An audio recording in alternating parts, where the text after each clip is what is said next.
हमें हमारी हीरोइन बताती है कि पिछली लाइफ में मुझे याद है जब मैंने डियाना को आखिरी बार देखा था तो वो लोग को हील कर रही थी। और उस वक्त तो उसने सिंपल से कपड़े पहने हुए थे लेकिन बहुत ज्यादा एलिगेंट थे। और वो तो बिल्कुल सिंपल थी और लोग के वाउंड को हील कर रही थी। और तब वो मेरे पास आई थी, उसने कहा था क्या तुम्हें चोट लगी है। और वो लड़की वो तो सबके लिए एक सेंट थी जो कि असल में एक सेंट थी और सबको हील करती थी। और तब मैं उसको देख रही थी और मुझे तो लगा था मेन कैरेक्टर तो बिल्कुल डिफरेंट होते हैं। और तब वो दोनों आमने सामने बैठी हुई थी और हमारी हीरोइन तो उसको बड़े प्यार से देख रही थी। लेकिन अब इस वक्त उसने तो बहुत ज्यादा फैंसी कपड़े पहने हुए थे और एक लग्जरियस जगह पर थी क्राउन प्रिंस के साथ उसकी बीवी बनकर। लेकिन क्या वो ये चीज डिजर्व करती थी? तो हमारी स्माइल कर कहती है आपको गलतफहमी हुई होगी, मैं कोई और हूँ, आपको किसी और की पहचान हुई होगी। तो हमारी सोचती है मुझे फर्क नहीं पड़ता, चाहिए मुझे जानती है या फिर नहीं, लेकिन फिर भी मेरा दिल करे इसको रुलाऊं, इसने कायल के साथ इतना बुरा क्यों किया। और तब वो तीनों इकट्ठे सोफे बैठ गए थे। तो हमारी हीरोइन को वो लेटर दिखाती है जो कायल ने लिख के भेजा था। तो वो कहती है आप लोग के लिए काफी होगा है ना। तो क्राउन प्रिंस उस लेटर को देखता है, वो कहता है क्या ये सच में ये तो कायल की हैंडराइटिंग है ना। तो डियाना कहती है मुझे भी दिखाओ, जरा दिखाओ ना मुझे। तो तब उसको लेटर दिखाता है, वो कहती है सच में ये कायल की हैंडराइटिंग है, लेकिन मैंने कभी सोचा नहीं था कि जिस दिन हमारी शादी होगी उसके अगले दिन अचानक से वो शादी कर लेगा। तो तभी क्राउन प्रिंस कहता है डियाना सही कह रही है, कायल इस तरह का इंसान है ही नहीं कि जो इतने इंपॉर्टेंट डिसीजन हमसे पूछे बगैर ले ले। और वो सोचता है क्योंकि मैरिज कॉन्ट्रैक्ट के साथ साथ इसमें एक लेटर भी लिखा है जो सिर्फ कायल ने लिखा है और उसकी बग्गी जिसमें वो यहाँ पर आई है वो भी कायल के मार्क्वेस की है। तो मुझे लगता है सच में उसने शादी कर ली है। लेकिन सच में ये सब कुछ तो कुछ ज्यादा ही अजीब लग रहा है, आखिर वो इस औरत से शादी क्यों करेगा। और हमारी हीरोइन वहां पे बैठी स्माइल कर रही थी। तो तब वो सोचती है हाँ हाँ सोचो जो कुछ सोचना है, क्योंकि सच में मेरी तुझसे शादी हो चुकी है और मैं तो तुम लोग के चेहरे देखने आई थी, चाहे तुम लोग को मुझ पे कितना भी ज्यादा शक क्यों ना हो, लेकिन सच में हमारी शादी हो चुकी है। तो डियाना कहती है नहीं ऐसा नहीं हो सकता। तो वो सोचती है हाँ हाँ शक कर लो मुझ पे जितना करना है, मैं तुम लोग की हर बात का जवाब दूंगी। तो वो कहता है अगर सच में तुमने उससे शादी कर ली है। तो डियाना कहती है हेलियोस ना करो। तो वो कहता है तो ये अब्यूज ऑफ पावर नहीं है कि तुम टेम्पल जाके जमीन की मांग करो।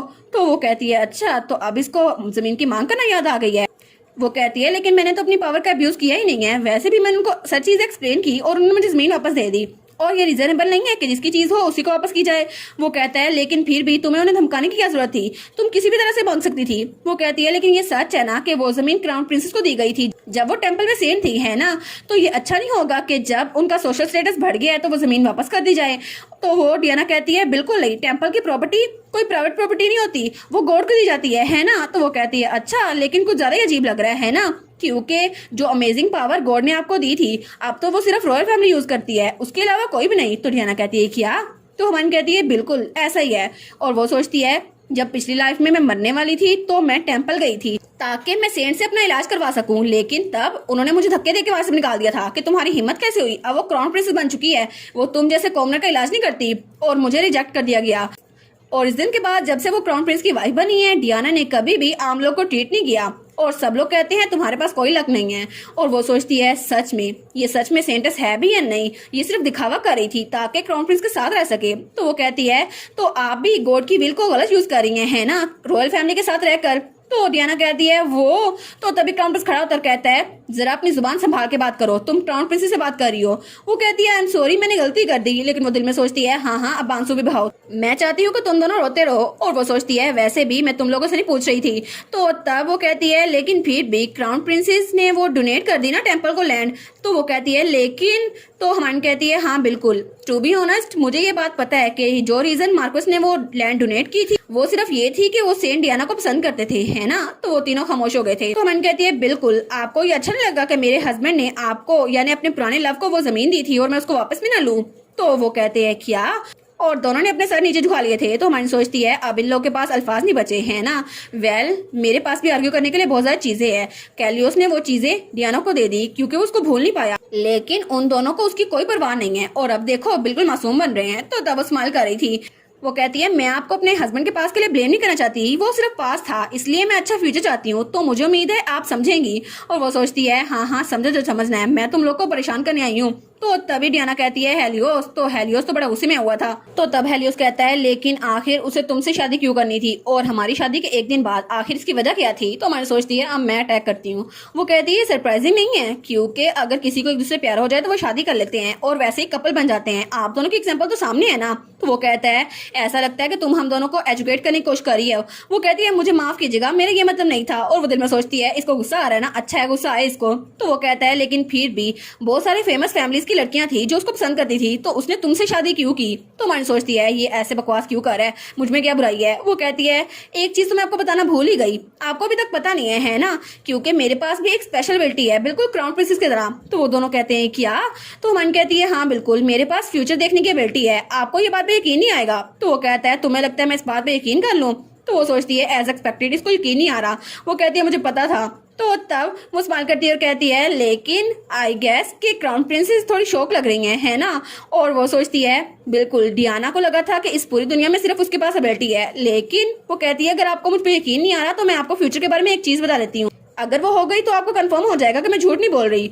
और उसके बाद सीन चेंज होता है और वो काल के सामने बैठी हुई थी। तो काल कहता है अच्छा तो फिर तुमने क्या कहा? तो वो कहती है मैंने उनसे कहा कि अभी कुछ दिनों में एक फेमस थीफ जिसने बहुत सारी चीजें चुराई हैं पूरे कंट्री में से, वो पकड़ा जाने वाला है। वो कहता है क्या सच में ऐसा होने वाला है?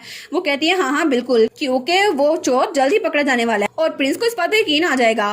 तो तब प्रिंस ने उससे कहा था तुम तो बिल्कुल स्विंडलर हो, मुझे तुम्हारी बात पे यकीन नहीं आ रहा। और उसने कुछ ऐसा ही कहा था, वो तो हमेशा गुस्से में रहता है। तो काल कहता है अच्छा तो फिर डियाना ने क्या कहा? तो हमें कहती है क्या डियाना? वो कहती है शुरू में तो उसने टेंपल की लैंड देने से इनकार कर दिया, लेकिन बाद में मैंने उसको बताया कि आपके डोनेशन की इंटेंशन क्या थी, तो वो राजी हो गई और उसके बाद उसने कहा वो समझ गई। तो हमारी नन थोड़ी उदास हो गई थी, तो काइल वो भी थोड़ा उदास हो गया था। वो कहता है अच्छा तो ऐसा है। तो हमारी सोचती है एज एक्सपेक्टेड काइल अभी भी डियाना को पसंद करता है। तो काइल कहता है ये तो बहुत ज्यादा अजीब है। तो हमारी कहती है क्या क्या चीज अजीब है? तो काल कहता है तुमने मेरी वो लैंड मुझे वापस दिला दी जिसका मुझे याद भी नहीं था कि वो एग्जिस्ट भी करती है, और इस बात ने मुझे कंफर्ट किया। और तब उसके पास आकर कहता है थैंक यू हेस्टिया, क्योंकि किसी भी सेंस में मैं अपना ग्रेटिट्यूड एक्सप्रेस करना चाहता हूँ। तो हमारी कहती है क्या? तो हमारी सोचती है वाह काइल मेरे ज्यादा करीब है ना, लेकिन वो बेचारी उसका तो फैन गर्ल मूड ऑन हो गया था। वो कहती है वाह काइल तो बहुत ज्यादा हैंडसम है ना, लेकिन उसका चेहरा उस पर तो थोड़ी सी खुशी नजर आ रही है, जैसे अब वो थोड़ी लाइफ की तरफ वापस आ रहा है। तो काइल को देखकर वो सोचती है मेरे फेवरेट का चेहरा मेरे सामने है, क्या ये ख्वाब है ये हकीकत है? तो तभी वो थोड़ा पीछे रहती है। वो कहती है हाँ हाँ ये हकीकत ही है। और तभी उसके दिमाग से धुआं निकलने लग गया था। तो काइल कहता है क्या हुआ आपको? और वो सोचता है पता नहीं ये क्या इमेजिन किए जा रही है, और हमारी हीरोइन तो कुछ ज्यादा अजीब सोच रही थी।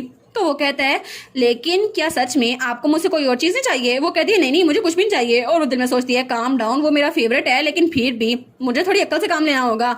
वो कहती है मैंने आपकी हेल्प इसलिए नहीं की क्योंकि मुझे वापसी पे कुछ चाहिए था, और अगर आप मुझे अलाउ करें तो मैं एक ट्यूटर हायर करना चाहती हूँ। वो कहता है अच्छा एक ट्यूटर, लेकिन कौन? क्या आपके दिमाग में कोई है? तो हमारी नन थोड़ा सा खामोश होती है और फिर वो कहती है जी बिल्कुल, मैं चाहती हूँ कि सैलून की मैडम हारमोनिया को अपने लिए ट्यूटर असाइन करूँ। तो वो कहता है क्या? तो वो कहता है लेकिन क्या उसके अलावा कोई और इंसान नहीं हो सकता? वो कहती है नहीं मुझे और कोई नहीं चाहिए। और वो सोचती है काइल ने तो बहुत ज्यादा वियर्ड रिएक्ट किया उस एक ट्यूटर के नाम पर, क्योंकि मुझे वजह पता है, क्योंकि मैडम हारमोनिया वो डियाना की नोबल बेस्ट फ्रेंड है और उसी की वजह से डियाना की रेपुटेशन बहुत ज्यादा अच्छी हुई थी। और जब काइल ने विलनस की फैमिली को ड्रग दिया था और वो लोग मरने वाले थे, तो सारे नोबल्स काइल के खिलाफ हो गए और बाकी के लोग डियाना के बिल्कुल साथ जुड़ गए। उनको इसके खिलाफ कोई भी मसला नहीं था, लेकिन ये सारी कहानी नहीं थी, इस सब के पीछे थी मैडम हारमोनिया। और कुछ लोग ऐसे भी थे जो काइल को सपोर्ट करते थे, जैसे उसकी मेट्स और बाकी नोबल्स, लेकिन फिर भी मुझे इन सब से फायदा लेना होगा। तो हमारी उनकी इवल साइड कहती है लेकिन ये कुछ अजीब नहीं है कि सारे नोबल्स डियाना के साथ अच्छे हो गए थे? तो उसकी अच्छी वाली साइड कहती है मुझे क्या पता, ये तो उसी को पता होगा। तो हमारी सोचती है मैडम हारमोनिया वो तो एक ऐसी नोबल है जिसने डियाना को कॉमनर के तौर पे एक्सेप्ट किया था, और उसने उसे इंकरेज किया था कि वो हेलियोस के साथ अच्छे से रहे और वो क्राउन प्रिंसेस बन जाए, और उसी ने उसको पैलेस के एटिकेट्स खाए थे। और टेम्पल असल में डियाना के साथ जुड़ा हुआ है और वो उसके साथ बिल्कुल राजी है, और मैडम हारमोनिया डियाना के लिए बहुत ज्यादा अच्छी हेल्पर हैं। इसलिए एक सोशलाइट के तौर पर अगर तुम्हें अच्छी सिचुएशन में रहना है तो मैडम हारमोनिया के साथ बना के रखनी पड़ेगी। और ओरिजिनल में तो मुझे पता भी नहीं था वो एग्जिस्ट भी करती है, लेकिन फिर भी मुझे यहाँ पर आने के बाद पता चला, और आई एम श्योर कि वो डियाना को सपोर्ट करती रहेगी, तो मुझे उसके साथ दोस्ती करनी पड़ेगी। तो चाहे कुछ भी हो जाए मुझे मैडम हारमोनिया को टारगेट करना ही होगा। तो काइल तब उससे कहता है अब आप क्या सोच रही हैं इस बारे में? तो हमारी कहती है और क्या सोच रही हूँ, मैं रिवेंज लेने का सोच रही हूँ। तो वो कहता है ठीक है बटलर से बात कर लेना। वो कहती है थैंक यू सो मच। तो वो कहता है ऑनेस्टली मुझे अभी तक नहीं पता तुम्हारा मोटिव क्या है, लेकिन फिर भी।